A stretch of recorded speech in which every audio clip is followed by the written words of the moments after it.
Hi, welcome to How Did You Learn to Do That, where you will hear tips, guidance, and stories to help you to have a fulfilling life and career.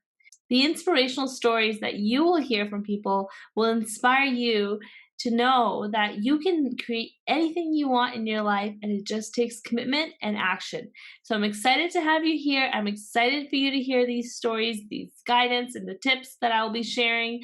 And if you have any questions, you can always reach out to me, info@howdidyoullearntodothat.com, and you can connect with us on social media. We're on Instagram, YouTube, Facebook, and Twitter at How Did You Learn to Do That? And we would love if you could help us grow and expand this podcast by reviewing us on Apple Podcasts as well as on YouTube and sharing the episodes with your family and your friends and helping us continue to spread the message that we all are deserving of a fulfilling life and we can be the catalysts in our lives to create that.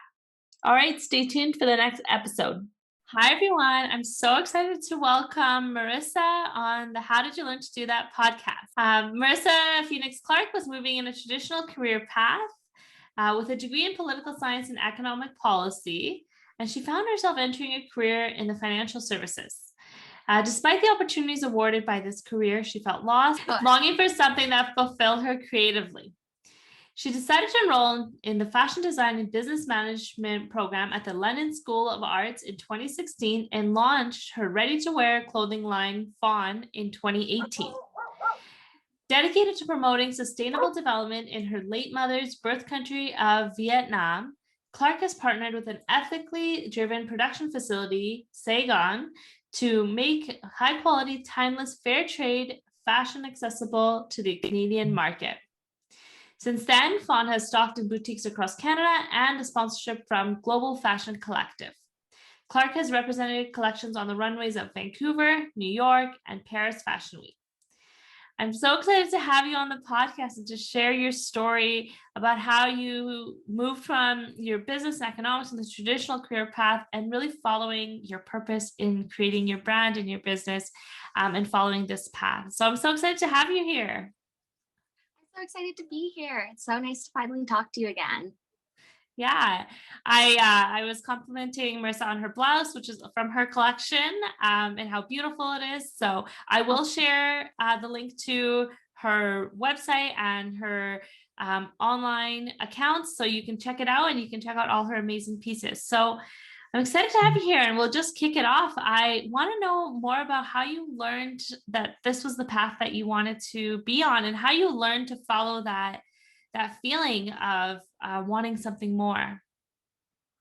I was thinking about it a lot, and I think there was a time when I had first graduated university where, like you said, I had gotten a job in a more corporate career in financial services and was just kind of finding myself moving along this path, but deep down knowing that that wasn't exactly what I wanted to do. Like I didn't feel fulfilled deep down by that, like sort of setup. So I remember going to some TED Talks where they kind of asked, there was a couple that just were about finding your passion. And I remember one of the ones that I listened to had something where they asked two very important questions. And the first one was, as a child, what did you love to do? And I immediately just thought about drawing and sewing because that was something I'd done with my mom growing up. We'd always I'd gotten really into embroidery and we would sew dresses and things like that. And just art in general was something that I loved. And I always had my parents' friends telling me, oh, she's going to be an artist when she grows up. But I kind of just, as I got older, I never felt like art would be a viable career. So even in high school, I never really even took art, even though I would paint on my free time. So that was something I kind of reflected on. And then the next question this person asked was, what do your friends come to you for advice? And I kind of just had flashbacks to university where my friends would come over to my room and go, Marisa, I have a really cute guy in my class. What do I wear? Can you curl my hair for me? Can you do your makeup? Can you do my makeup? And that was just kind of my thing. Like, I just love helping my friends dress up to go out, just feel beautiful. I've always loved clothes and just kind of collecting different pieces from traveling, like not having just like an Aritzia blouse. Like I always liked having a story behind each piece. So I kind of took those things together. And then I kind of looked at my degree as well, which was in political science and economics. And I was just super interested in economic development in general and helping in developing countries. So I kind of took all of these things that I was interested in and then kind of attached it to that purpose of wanting to help economic development in my mom's home country, Vietnam. And I'd had her sisters, my aunts telling me for so long, Vietnam is one of the growing like powers in manufacturing. And it's like everyone's moving from China now. We just know that like this is going to be kind of what's going to be driving our economy in the next 15 years. And I think seeing what happened in China with underpaid workers, environmental destruction, things like that, I was like, I think this is amazing for your economy, but I want to be able to contribute to this in a way that, is not going to hurt you in the long run or isn't going to hurt marginalized people. So I think it was something that I deep down knew I wanted to do, but it was kind of hard to admit it to other people because then it felt like, okay, once I say it, then I actually have to go and do it. Yeah. So I spent about a year and a half after university kind of working at different corporate jobs, super, super unhappy. But kind of taking art courses, graphic design on the side in my evenings, kind of knowing I'm like, I think this is what I'm going to do. I just like kind of building up to get the courage. And then I eventually got accepted into an intensive fashion design program in London. And that's kind of just how I got to like the point of accepting that I wanted to do a career in fashion design and not the thing that I'd been working towards for, I guess, the first 22 years of my life. Yeah. Wow. That's amazing. And I love that you say that you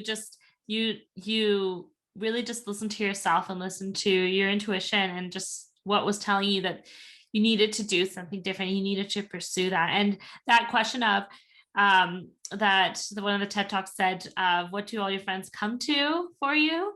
And what are you just natural at and what brings you joy? And I feel like that's when I was on maternity leave, similar to you, like I had built this career and I had done a 4-year program and then I did a master's degree right after that, all in public health. And then I was like, I'm going into public health. And like you said, worked so many years towards that since you're, young.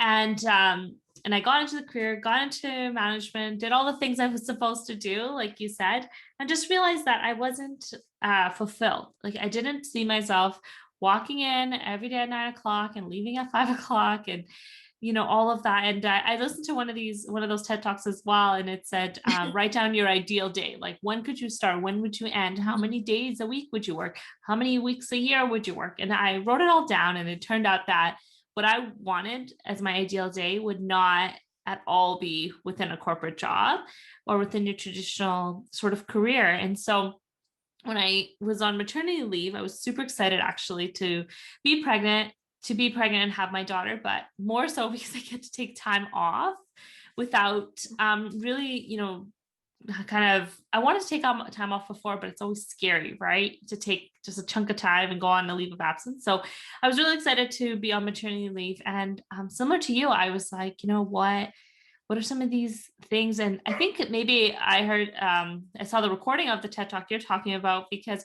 I had those similar questions. And I realized that my friends just come to me for career advice or fulfillment advice, or like, hey, I'm super unhappy here. Like, what can I do that's different? And actually this past weekend, I saw my cousin for the first time since the pandemic. And she was like, I want a new career. Could you help me out? Like, can you help me look at new things? Like, I don't really know. These are things I'm interested in. And I realized then that, what's natural to me is just helping people through transitions in life, through really figuring out what is natural to them and inspirational to them. And then that's how this podcast came to be. And that's how my career coaching and fulfillment coaching came to be too. And I think that what you're saying is really amazing because you really listen to that and you you went for it. And so, so I'd love to learn more about how you felt once you were in the program in London, and how did you feel when you were there? Did it feel just natural to you, like this is where you were supposed to be? Yeah, I think it was kind of the first time in all of my schooling, really, where I just kind of came in and I didn't really feel like an outsider. Like I just felt like I bonded with everyone. I think socially, I always did well, but I was very academic and I always just felt like very bubbly and lively and wanting to make jokes with people. And people around me were just very serious. And then all of a sudden, I was in this course with all these other girls that were exactly like me and just super creative. And we're all kind of in that point of, I think I'm ready to mix it up, make a change, because we were all in kind of a post-secondary intensive program where I think we all had a very similar vision for ourselves. And it wasn't just, oh, I want to design clothes, but it's like I see a vision of myself in the future. And like you said, like I see these days that I want to be living. I don't. And it was kind of cool to see people that were also chasing the same dream and are also, flourishing now. Yeah. Wow. Yeah, I think that's amazing.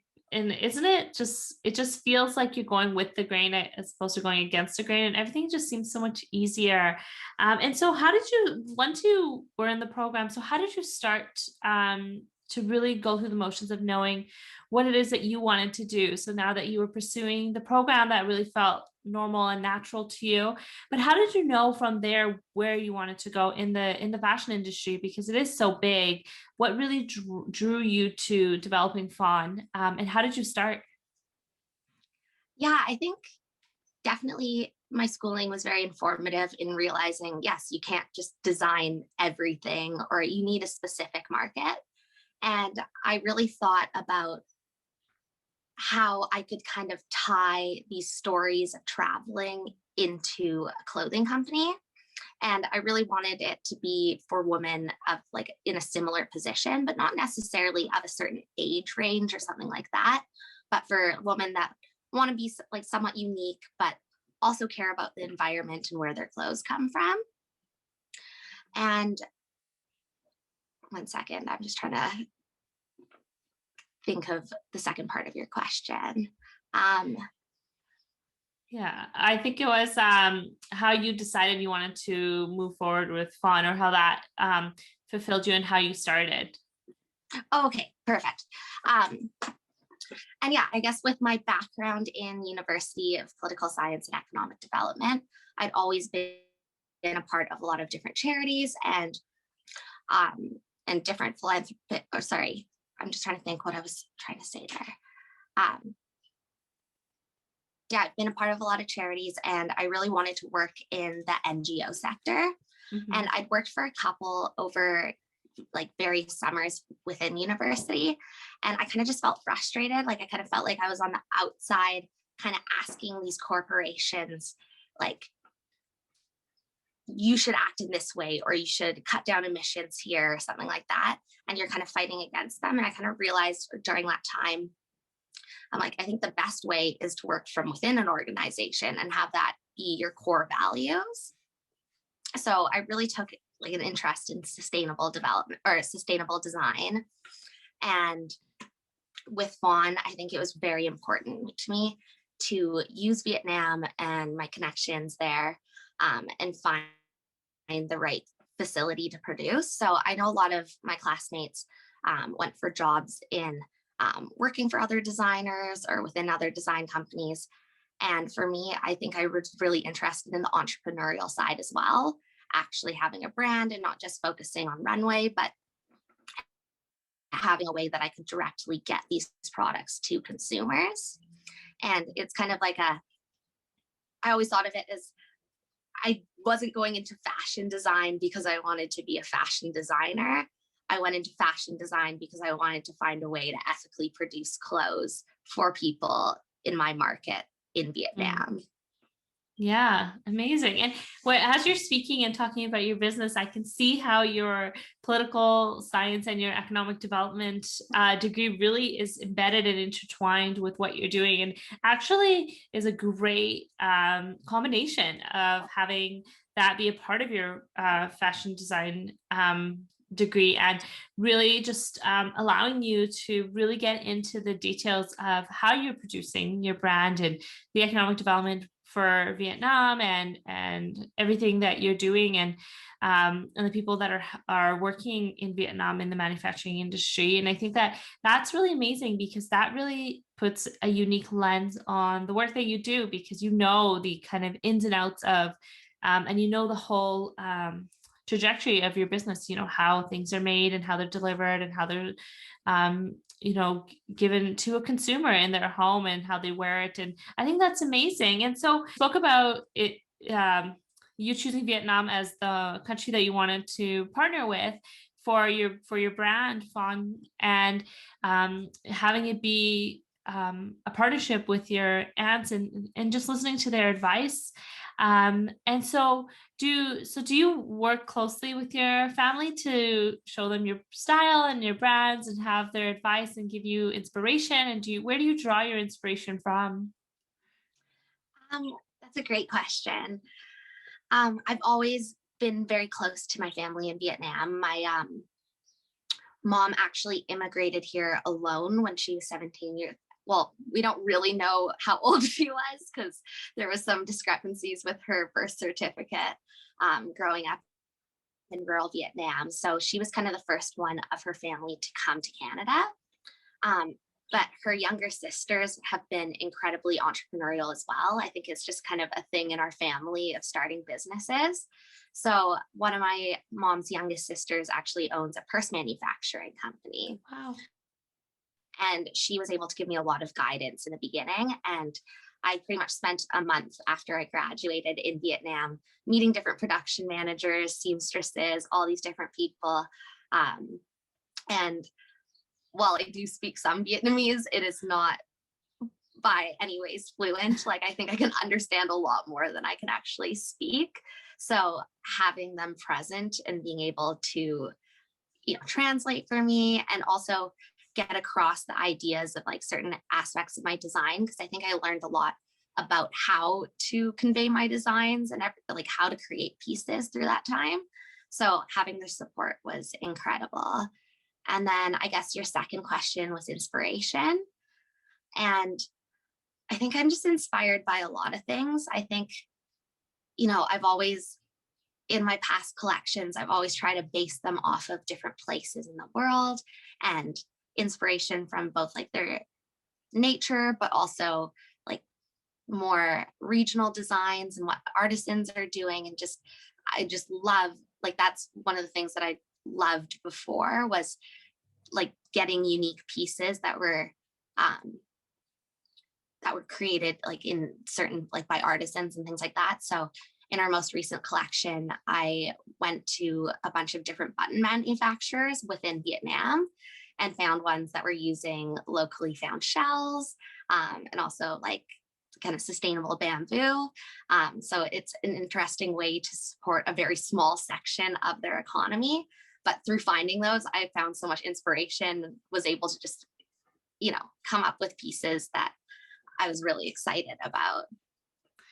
Yeah, wow, that's amazing. And it's really nice that that you share that your family is a family of entrepreneurs, and this just that journey. And I wholeheartedly believe that to be an entrepreneur, it's almost like a calling. It's something that you either want, but because it is a lot of work, right? There's a lot of sacrifices. There's a lot that goes into it. There's no 9 to 5, although we don't want the 9 to 5. Sometimes you do, right? So you can just kind of When you clock don't have out. it, you're like, oh. Yeah. So yeah, when you don't have the 9 to 5, sometimes you want it just to be able to be like, I want the night off. But I know there's always so much work to do, and you just feel like never get enough time. So I'm curious, and just digging a little deeper, but how has making this shift in your career and in this path that your life has taken, how has it really changed your life? How has it really brought you closer to your purpose, or just bringing you closer to what you think you are here to do, and really allowing you to intertwine. And what I'm hearing is you're intertwining your family, your inspiration to your country, to your previous degree, and just kind of taking all of that and intertwining it, which I think is so beautiful. But how has this really changed your life for you? Um, I think it has in a lot of ways. Like, I think, like you said, we were talking like about the entrepreneur thing. I think for a lot of people, it's a really terrifying thing. And I think even if you are an entrepreneur, it's still very terrifying. But it's something where you kind of feel like you don't have a choice. Like when you're in a different position working for someone else, not exactly doing things the way that you envision them. And as a creative person, wanting to output all these things, um, it's almost more difficult not to.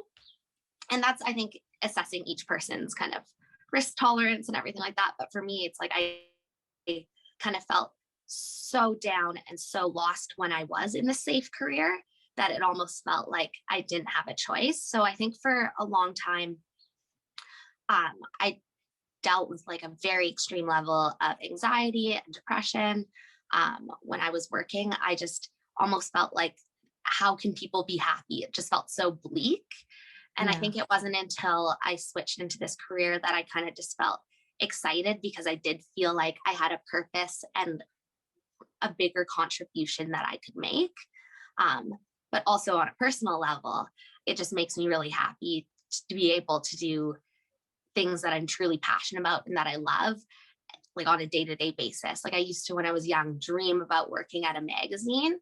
And it wasn't that I wanted that catty New York environment, but I just love the idea of styling shoots, like putting together imagery, taking those photos, putting it onto paper. And I would always be like scrapbooking and doing those things. So I think every day I feel so lucky when I'm writing a blog post, or when I'm putting together social media content, or when I'm doing photography for a shoot or styling a shoot, both of those things. Like I just kind of look at like the younger version of me and think like, wow, this is like, I would just be like blown away if I knew that's what I was doing now.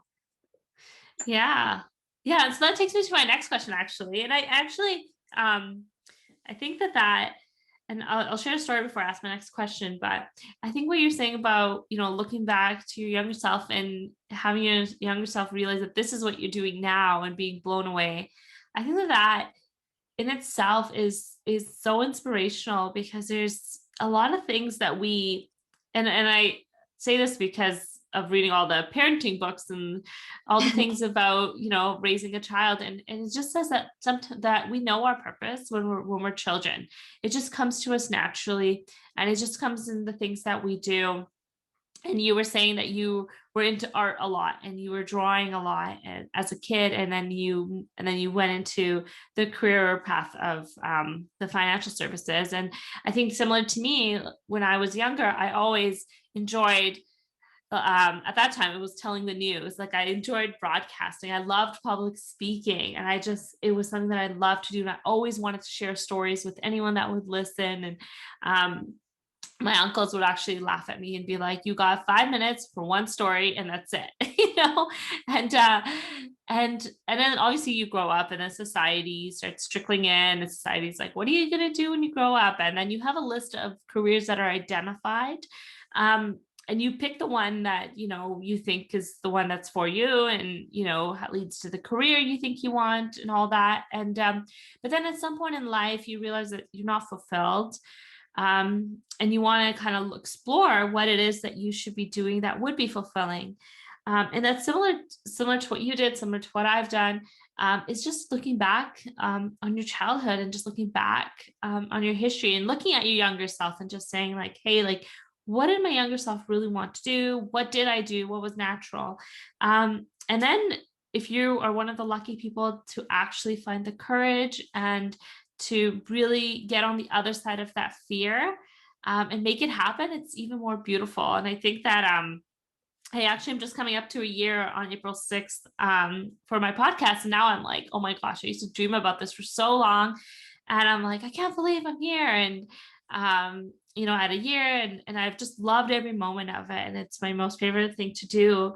And so my next question for you is if you could go back to young Marisa, and if you can share some pieces of advice to her, about life and where life was going to take you, what would you share with her? What would you say to yourself? Um, I think one of the things I really struggled with when I was young was wanting to be good at the things I wasn't good at, like kind of seeing if something was, if I couldn't accomplish something, that it was something wrong with me. So I always had a really tough time with math and science. Mhm. And I kind of felt like, okay, if I can get good at this, then that means that I'm accomplished. And I think I kind of pushed myself through that for a lot of my life, rather than something like art that I loved so much. I kind of felt like, oh, that can't be important. That could never be my career. Um, so I think just like letting go of what you think people's expectations are, um, versus like what you really want to do. And I know one thing my dad said to me when I was um, kind of at this point in my career where I was very unhappy. He kind of said to me, he goes, well, I never raised you to be an accountant or, be like a serious person. Like I've always known you're very creative. I think that's the pressure that I was putting on myself to be a certain way. And it was really no one else was telling me that. And I think Mhm. now that I'm in the position I am, like people just look at me and they're like, oh, this is what you've always been meant to be doing. So it's kind of that idea of like not trying to conform to like what you think is a society's expectations of what you should be. Mm. Yeah, isn't that so interesting that we put that pressure on ourselves and think that we need to Yes, be a no one certain else doing way? it, but we're like, everyone would be so impressed if I was doing this. And everyone's like, we Yeah. don't care. You aren't happy. That's the most important thing. Yeah, I recently I had to my laptop crashed, and so I had messaged one of my guests and I said, "Hey, I'm so sorry. I have to push the podcast episode back a week because I don't have a laptop." And her response was, "This is why you're an entrepreneur, because you're the boss. Like you get to decide when the deadlines are. You get to decide when things are happening." And I just that perspective of that she shared, and she's an entrepreneur too, and she shared with me, I was like, yes, like I don't need to put out this episode. I decided to put this episode out on this day, and that's only my own internal deadline. And that, yeah, nobody else really, it doesn't matter. People are flexible and they're accommodating, and it's totally fine. And yeah, and I love that. And Jenna, I say this a few times, but Jenna Kutcher, when I was launching my course, and she said, I was listening to one of her episodes, and she said that whenever she launches something, she makes it feel like nobody's even watching. Nobody's even going to care if she's launched something or not. And it's not an emergency. And she said the reason she does that, it just takes that pressure off to get things done on a certain day or a certain timeline. And she said because it's her own business, it gives her flexibility to push things back a little bit, and if people are very loyal to you, they'll wait, and it's okay as long as you're taking care of yourself. And so I'm Yeah. really interested to learn. Yeah, go ahead. Oh, I was just gonna say I totally resonate with that. Like especially like this past season, in the fashion schedules, it's expected that you're releasing at least 2 collections a year. And with fast fashion, it's kind of getting to like something like I think fast fashion has 52 collections a year. Like each week they're dropping new pieces. So as a single designer, you kind of feel like, oh, I have to be doing a runway show twice a year just to keep up with that. And I think I've kind of realized now, I'm like, okay, for my own mental health, I'm not a whole design company. Yeah, I can just take off a season if I want to. No one's, the world isn't going to end if I don't do a runway show one season. So even this spring, I decided not to do one just because, especially with the current, everything's going to be in a digital format. I just figured I'm like, I can do something different this year. I don't have to put that pressure on myself. But it's that funny thing with like being an Yeah. entrepreneur when you're like, wait, I don't actually have to. Yeah, right. That's really Stopping myself. interesting. I didn't realize that there was so in the fashion industry you have to put out 2 runways. Is that what you're talking about? Like 2 runway shows per year? Well, yeah, typically you'll design a spring summer collection and a fall winter collection. And that will be, yeah, shown like so once each season. Um, and then what I was saying about fast fashion is now we're just seeing way more drops rather than the traditional 2 collection drops a year. You're just seeing every week new pieces coming in. Yeah. And so you kind of just feel like the fashion industry, and you're seeing even bigger brand houses now, they're coming out with resort collections or, mid-season collections, things like that. Yeah. So it's kind of realizing it's like, oh, this is just like pushing people to consume stuff that they might not necessarily need. And it's putting a lot of pressure on us to keep on creating new things. So I trying to take away some of that urgency and focus on creating something that's going to be way more long lasting, and not necessarily just releasing something for the sake of it being on trend or for the sake of just releasing something new. Yeah, that actually it reminds me last year when the Mary Kondo Netflix thing took over. I remember I went into my closet and I was using her folding techniques because I love to fold clothes. I just love when everything's organized. So I went through everything, and my husband and I said, you know what? We're going to donate like 80% of our wardrobe. And we're only going to keep the pieces we like. And then anything new, we're choosing, quality over quantity. So we'll pay more for one item versus getting like 10 for the same price. And so we did that. And so I've really enjoyed it because also as part of the entrepreneurial world, and reading tons of bios and stuff, it says that everyone has a bit of like a uniform or like, only 10 pieces or 15 pieces in their closet. That's like, you just pick from one, this stuff, and it just simplifies these things and then allows you to take the energy of decision making into your business. And like Steve Jobs and Oprah, they all do that. They function like that. And so I've noticed that for me, it's nice in the morning just to get up and be like, I'm going to put this on and put this on. But then my sister is the complete opposite. She puts these orders on these fashion websites monthly, and she gets like, she has 3 closets and they're overflowing. They are overflowing. And I recently said to her, like, you need to just donate your clothes. Like, you're not wearing this anymore. What are you holding it on to? Give it to somebody that might use it.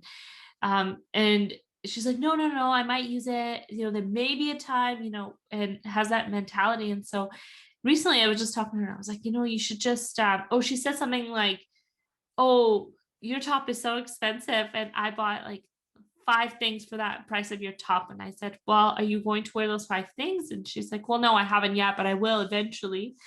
And it just got me thinking about how, fast fashion has totally changed the way that we shop and think, and wanting things on trend. And sometimes it's hard not to get sucked into it and consume things you don't need, but you have to be really mindful of it. So I absolutely love what you're doing with your collection, because I think it is sustainable and it is empowering, and we have so much power in how we spend our money and how we impact the economy on a global scale, which I think is amazing.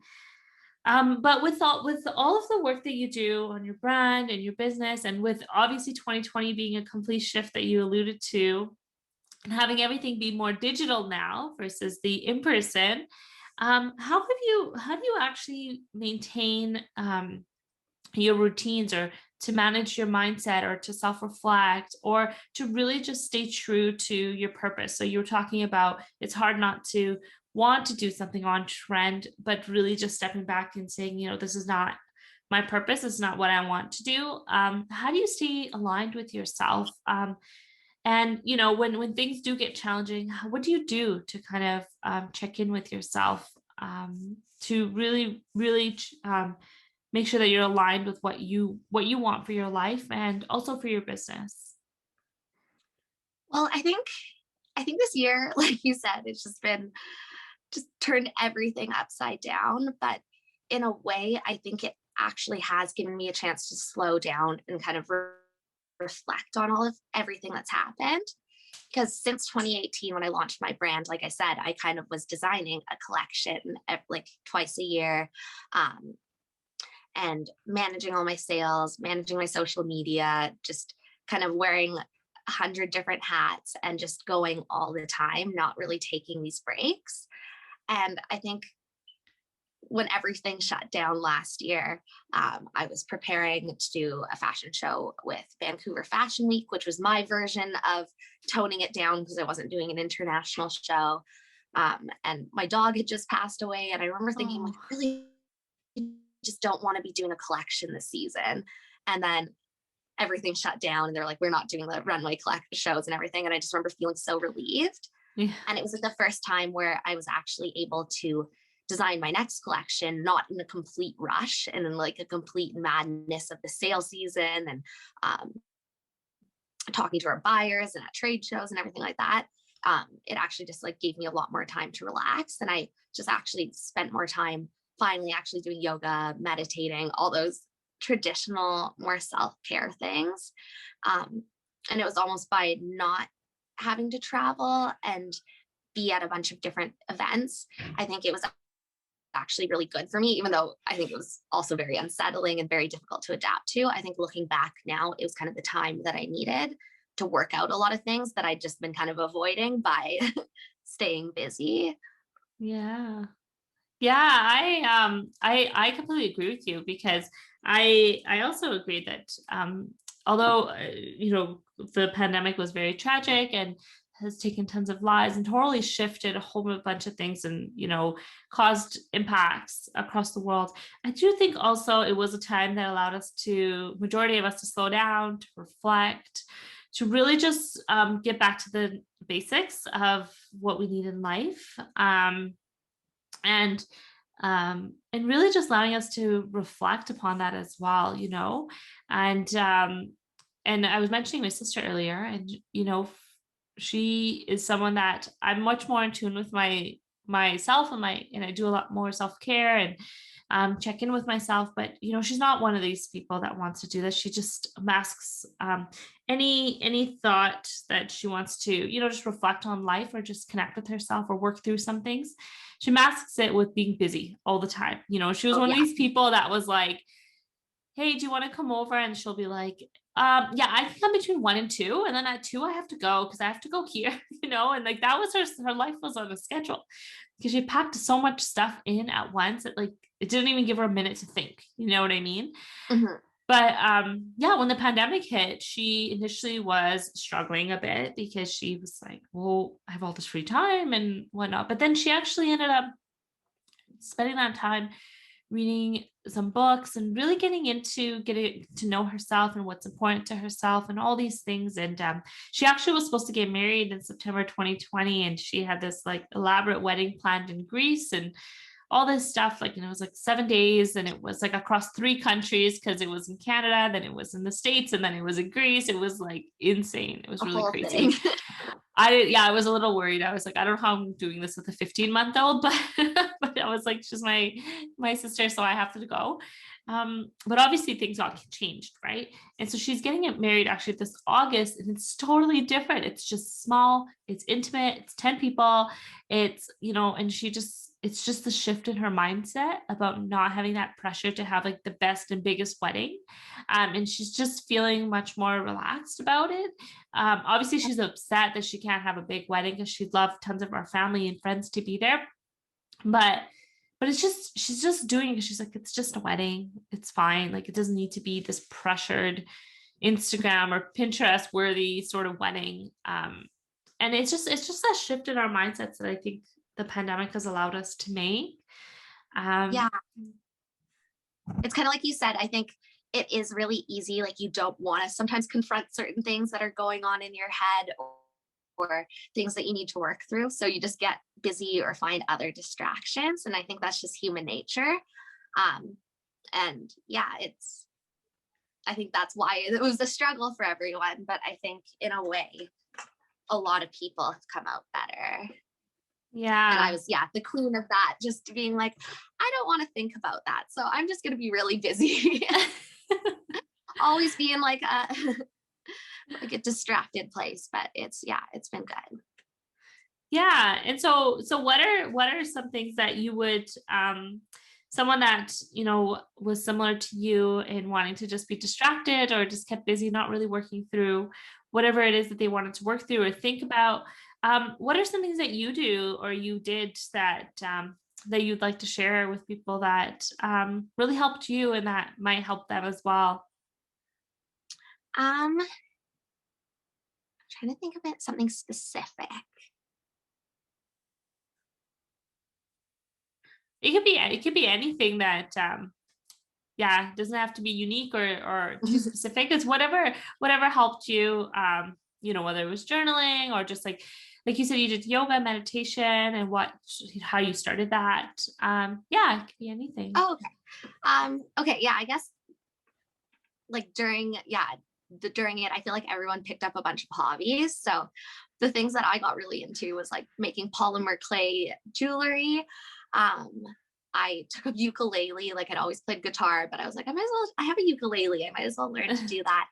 And then I really got into photography. And those were all kind of things that creatively I didn't really feel like would lend my career, but it was just things that I'd wanted to be doing. And um, yeah, jewelry making's like a perfect example of that, something that I really enjoy. And then photography is something where always before I would be at photo shoots watching the photographer, and sometimes I'd be seeing something where I'm like, oh, I wish they'd capture this clothing piece in this way or something like that. But I always felt like, oh, well, I never studied photography. I can't be the one to do that. So over the last year, I have a Fujifilm camera, and I just kind of took a Udemy course on photography and just kind of worked through that. And it's interesting because that's something now that things are opening up a bit more. I have been able to do photo shoots myself and actually do like my own photography for our last lookbook. So it was kind of a hobby thing that really turned into something that's benefiting my career now. So I think that was a big thing, was just kind of like just finding, like just having the time to just do a lot of things, not necessarily with a career aspect in mind, but just to have fun and like have a hobby. And I Hmm. think that kind of goes back to like when you're young. Like I think when I was young, I was always just like doing 1,000 things, like always keeping myself busy with like different creative projects. And then as you get older, you kind of just feel like, okay, work is work. And like you just don't really like, especially in university, I remember I just would never read for fun. I would never like just do things for like enjoyment unless it was just hanging out with my friends. Like I felt like I lost all my hobbies. So I definitely think just like exploring different things, taking an online course in something that you're interested in. That's been another great thing. That's actually how we met, was the business babes. They had a little online Zoom conference. And that was just something that I was going out of my way. Like I'd been to some of their events before, but just in general, I was just trying to sign up for every Zoom seminar that was somewhat related to entrepreneurs or fashion brands or anything like that, just as a way to kind of feel connected to the community when you can't go to events and actually meet people.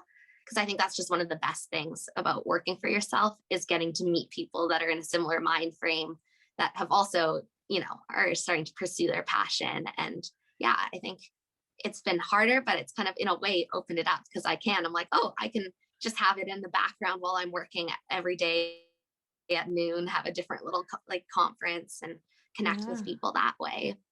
It's like a different opportunity than you'd have if we weren't in this online space now. Yeah, I completely agree with you. And I actually, when I first started thinking about the podcast before the pandemic hit, I was thinking, where am I going to record these? Like, how am I going to get people into the house? Like, at what time? What time is my daughter's nap time? And it was like all these thoughts. But obviously, when the pandemic hit, everything went digital, and I was like, perfect. I could do everything over Zoom, and I don't even have Mhm. to have a studio or have a setup at home. And I'm so grateful for it, because then I get to meet people like you, and we don't live in the same place, so it just opens up and broadens the network of people that you can connect with, like you said, and having the digital space become so big in the last year with courses and networking events and all of that. I think it's awesome because sometimes you just don't feel like, dedicating an evening after work, going out and networking with people for a couple of hours and coming home, and it's tiring. So doing it over Zoom, I think, is awesome. It's actually my favorite thing to do. Because it just gives you more flexibility, Um, and I work full time from home, and I do my business from home. I do everything from home. And what I've realized is that my home I just have to put a bit more attention towards decorating and making my home more aligned with what I want to be surrounded by all the time, which is, I think is great because it really is just, my work, my place of home, my playtime, my daughter's house, like it's just everything, right? So having it be your space is so nice. All right. And so as you were working through the changes in your business, and in this last year, all the things that you've done, how do you stay aligned and true to you, and what you want to do? And the reason I'm asking is because you listen to your intuition, you listen to what you wanted to do, and you pursue this career path for yourself. And obviously in this last year, there's been so many different businesses, so many different things popping up. And you talked about wanting to be a photographer and not knowing if you could become, but now you push through that, and you are adding that as part of your business as well.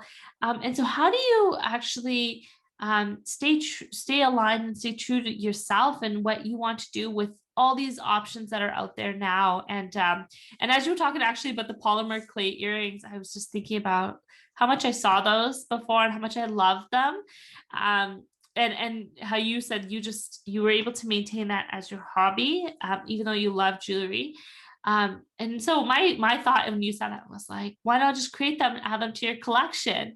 But so I'm curious to know your thought process of how you stay aligned with what you want to do, and don't have all this other, and I generally call it just noise, like all these other people doing all this stuff that interests you and that you're into. How do you have that not kind of creep into your business and then create something that is pulling away from what you're aligned to? I think that's something that I've always struggled with, in the sense that I have ADD, so I've always been someone who just bounces from thing to thing to thing. And so I do find myself going through these like moments where I'm like, oh, I should like get a booth at this art stand and sell some of my paintings. Or the next week I'm like, oh, I should be doing this. Or the next week I'm making this like mirrors with random like customized borders and things like that. So I have a Depop like profile where I just kind of sell a bunch of my random creations as just a side thing. But I've kind of realized with FAUN, I just want to keep it aligned with my vision of supporting Vietnam and their economic development, and also the ethical production and everything. And then I kind of have my own like kind of handmade crafty stuff on the side. So it's something that I think it's good to constantly be excited about new things and everything like that. But I definitely have to sometimes take a step back and realize I'm like, okay, like that's might be distracting from what I actually need to do right now. But I think that's the great thing about being in the position I'm in. Like when I was working for someone else, I was constantly having these ideas and things I was really excited to create. But then feeling really frustrated because I'm like, well, I have to go to sleep now, because if I don't, then I'm going to be so tired tomorrow at work and everything. So, but I'd be laying in bed being like, oh, if only I could write this poem I have in my head or something like that. So I think it's just in general being able to live a life where I am able to do more than just what my job is, like also have a bunch of things that I also enjoy. And it's just kind of knowing my personality of wanting to bounce around between different things. But then also trying to fight my procrastination and make sure that I get the important things for my business done in the right time. And I think knowing that my business affords me that freedom kind of pushes me to do it and procrastinate less than I would if I was in a different position. Yeah. Wow. Yeah, I completely agree with you. And I'm a Taylor Aller, who was on my podcast a couple of months ago, she coined this term to me called multi-potentialite. And she didn't create the term, but she uses it for herself because she's like, I have, 5 businesses, but they're totally different from one another. And I just, as she said that, I was like, yes, like I feel like a multi-potentialite because I love doing so many different things. And it just complements different parts of you. Right. And so what Mhm. you're sharing is definitely part of that. And I'm really curious to see your mirrors with the custom borders. I think that that's so cool. And it's actually, you're giving me some inspiration. I have a couple of days off this week, so you're giving me some inspiration to do something that I used to love. And actually, when I was in university, and I would always look forward to like that 2 or 3 week break, between semesters. Yeah. And I remember I would always look forward to it, and I would just dream about all these things that I would love to do. And I feel like, and I'm not as creative as you because you're so good, you're so artistic, and the things that you create are so beautiful. But I feel like I do feel a little bit creative, or being drawn to the creative world. I mean, I call myself an abstract painter because I just keep going. I don't have like a plan. But That's like what creation is. It's not necessarily like one thing. It's just like seeing something and being like, oh, I have my own way that I want that to be interpreted, or I just want to be able to, yeah, yeah, make something or do something. Have a yeah, contribution. yeah. Yeah, I appreciate that. And so what I would do in that semester break is I would just pick up one new hobby. Like I would go to Michael's, the craft store, and I'd be like, okay, what can I do here? And I would do embroidery, or actually I just finished embroidery and I didn't realize how painful it is on your fingers. I was Yeah. like, my husband's like, don't you need like one of those metal thumb things? I was like, no, it's no big deal, but it is painful pulling through the needle, and pushing it through. But yeah, I would do like painting, I would do crafts, but I feel like I keep getting drawn to like clay molding. Like I see myself like in the garage with like one of the clay wheels and like just doing it. And Mm. I love when I see pieces that are handmade like that because they're just so beautiful. Um, but someday I will do that when I find some Yeah, time. you should. I randomly did one of those like pottery classes, and I was shocked by how hard it is doing the wheel. In my head, I was like, oh, you're just gonna like flop it on, you get to do it. And I was just breaking every like, edge of Isn't the that bowl and everything. But isn't that once you get it, it's the interesting? most relaxing thing. Yeah, yeah. It's not interesting that with because you think of clay, you're like, oh yeah, you just continue. And I did make like a mug or something, a little planter, with my friends, and like the instructor kept saying like, don't play with it too much because the oils in your hands will break the clay. And I remember it was like my friends and I, we were saying it was a total test of patience, but also letting go of your perfectionism because one of my friends who was a perfectionist, she just kept playing with it and the whole Mm. thing just crumbled. And they were like, sorry, we can't even fire this for you because it's just crumbled. It won't, like, it'll just be like a slab of clay. And we had to just, have that mindset of just letting go and just saying, okay, it's good enough. And I'm not going to keep playing with it because it will start to break apart. And I think that, yeah, I think that sometimes it's a lesson in itself. Um, and so what's next for you, Marisa? What's on the trajectory in the next year for you now that we're in 2021? Wow. I think this is something. I mean, I'm hoping by the fall we can do. Hopefully by the summer we can start having some pop-up events, some outdoor sales, something like that, just to get kind of more directly in contact with our customers again. Hopefully in the fall we can do some sort of runway presentation. But it's something I was actually talking to my therapist about recently. It's just kind of like, I feel like I've just been working for like accomplishment to accomplishment, like, and kind of after I did Paris Fashion Week, I kind of felt like, okay, well, what am I going to do next? Like, I can keep doing Paris Fashion Week, but kind of felt like this accomplishment this goal that I'd set for myself. And then kind of when I got there, I'm like, I kind of felt like stuck after, like, oh, what do I want to keep doing? And I think my therapist, the really important thing she said to me was, okay, I think you need to step back again and stop focusing so much on what you're doing, kind of like what we were saying before, but like why you're doing it, and just focus on, you know, when you're 90 years old and you have your friends at your like birthday party and your family, it's like, what do you want them to say about you? You know, what do you want them to think about you? And I remember thinking like, I want them to think that I'm very loving, that I'm, you know, still think about like how creative I was, and just still being really lively.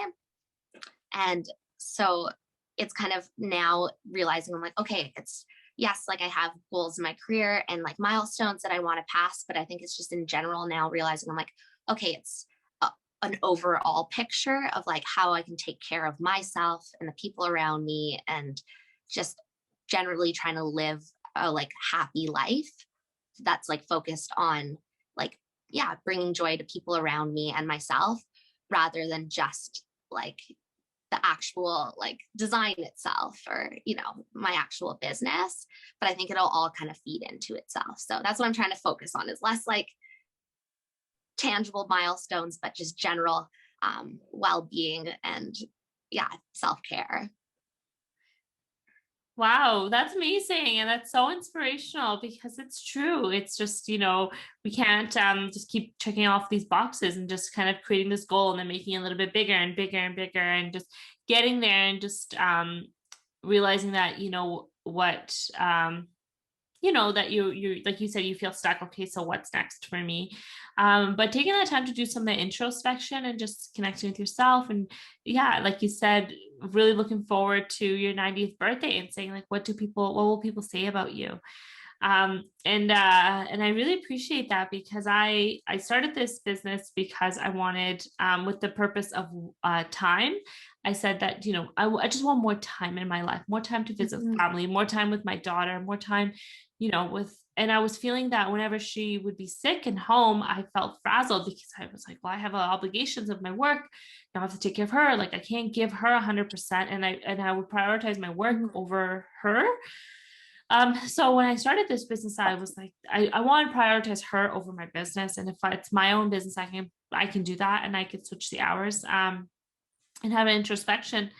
Um, but like you said, like within on being an entrepreneur in business, you create all these goals for yourself, right? And so that's what I did. I created these goals and kind of went that trajectory. And I got to a place where I was like, okay, so what's next? You know, like I've kind of got to these goals that I had set for myself. And then I went back and I realized, you know, when my daughter grows up, like what do I want her to say? And my husband's really good at being present, in the moment. Like he's really good at it. And when he's with her, he's with her. You know what I mean? Like there's nothing else. Whereas when I'm with her, I'm like slow, a little bit on my phone, maybe doing a post, like maybe thinking about what's for dinner, or like maybe being like, hey, I got to go upstairs quickly, do an email and I'll be back. Um, and I realized actually that she started saying, you know, I want daddy, or saying something like, where's daddy? Like, and, you know, being more drawn towards him. And then to me, if I would walk up the stairs just to go upstairs, just to grab something, she'd be like, okay, bye, mommy, you're going to work. And I was like, and then it just kind of broke my heart, because I was like, she knows I'm not present. Yeah. Like she knows I'm not here. And that really, what you're saying about your 90th birthday, it makes me think about that too. Like on my 90th birthday, I want her to know that I was fully present in her life, and not just, you know, focusing more on my business or my goals, and taking that time And away it's from obviously her. you're doing your business because you want more time with her, but then you kind of get caught up in that idea of like, well, I have to do this to be able to have that time. So it's kind of, yeah, reconnecting to like, okay, the real reason why I'm doing this is this. Um, and yeah, I think that's amazing, because I think it is really easy, because it's different because you're around all the time, whereas so you're having to work and like be there. So it's realizing like, okay, I need to really Yeah. tune in those moments. And it's kind of like the same with, yeah, connecting to like things I'm doing are fashion shows and creating like clothing collections. But the reason why I'm doing it is because I want to help people, and I want to have, yeah, and I want to be happy as a person so I can bring joy to people around me. So Yeah. trying to remember that in my day to day, that like that's the real reason why I'm doing this, not not the outcome of it. Right. Yeah. And so I think that that's key. It's just keeping that real why at your forefront. And then revisiting it often just to make sure that Mhm. that you're still staying aligned.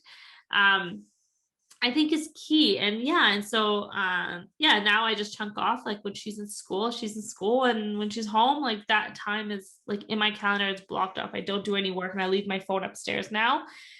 Because it is so easy to just grab your phone when, especially with the online world and doing online marketing and digital marketing, you're kind of always on your phone.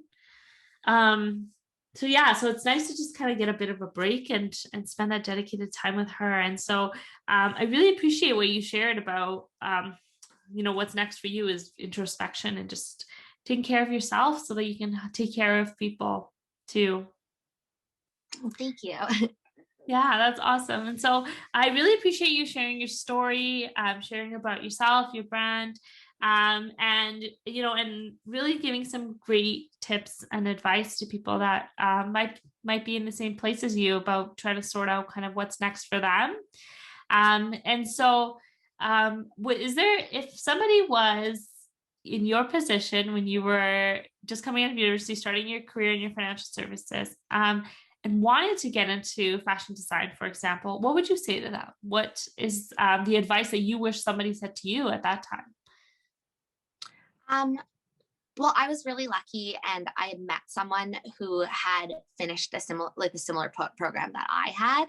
And I think knowing that there was a shorter option to kind of get the experience I needed was a big relief, because in my head I was like, I don't have any creative background. I don't want to have to do another 4-year program and, like kind of start all over.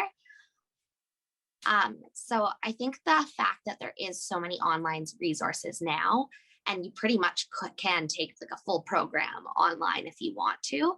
So knowing that you can work and kind of have your passion that you're working to on the side, whether it's, so if it is fashion design, um, looking at the London College of Fashion and seeing if there's any online courses. I know they have a ton, are looking at other similar universities and kind of parceling together the skills that you want to gain and like learn yourself, and slowly doing that.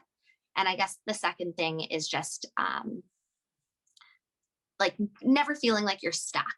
Like I think when you're in a position that you don't want to be in, you truly do feel like you're stuck and that there's no other option and that there's no way out. But that's never really the case. Like I think there's always, like you can always switch it up, and that's not necessarily to say it's going to be easy, but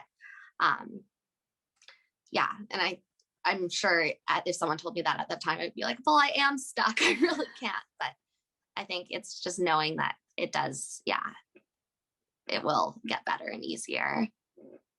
And I think most Yeah. people at that age are struggling. And it's not until a couple of years later that you talk to your friends and realize, like, oh, everyone else was also completely lost and didn't know what they're doing. Yeah. At the time, you think you're like, oh, wow, everyone's doing all these amazing things. So, kind of realizing it's like just because someone looks like they're doing really well doesn't necessarily mean that's the case and that you're not Yeah. alone. Yeah, I love that. And so I really love that, because building that community or just not having the fear to keep quiet or private and just feeling like you can share your experience with people, you'll realize that there's actually a lot more people that are in a similar place as you. And that's why I narrow down my focus for my coaching clients to those people that are just coming out of university and college, or just in the first 5 years of their career, because I feel like you're really told kind of like what to do for those years. You're given a syllabus, you're told when Mhm. your assignments are, you're told when your readings are and your exams. And you basically, your whole life is planned for you for those 4 years, and then you get out and there's nobody really there to support you, to guide you, to have you bounce ideas off of, to kind of tell you like here's steps you need to take to get into a career of your choice or really connect with yourself. And so yeah, and that's why I think that the connecting piece, which you did coming out of your program, realizing that that's not what you wanted and really knowing yourself and knowing where you wanted to go, um, And that's really where I focus on, because we don't when like, when was the last time somebody asked you if what you did is really what you want to do? Um, and if you could do something that you absolutely love, what would it be? And how could you actually get there? Right? I think that those are real key things that you'll need to ask yourself as you're graduating, and trying to sort out what's next for you. You know, and I remember in high school, one teacher said to me that on average, a person has 5 different careers in their lifetime. And that time I was 14, and I was like, what are you talking about? Like, you can't have 5 different degrees or 5 different careers, because you have one degree and your degree dictates what you do as a career. But now that I'm older, I'm like, oh yeah, I totally get it. Like, I probably already have three three careers under my belt. Um, yeah, so well, it's been really awesome getting to know you, and I will share your website and your social media handles on the show notes for everyone to connect with you. And yeah, and so if you want to connect with Marisa, you can connect with her on Instagram at Fawn Studio, or on her website fawnstudio.com. And yeah, thank you so much It for was really sharing your great story. talking to you. Thank you so much. It was really good connecting and hearing that we have very similar experiences with a lot of these things.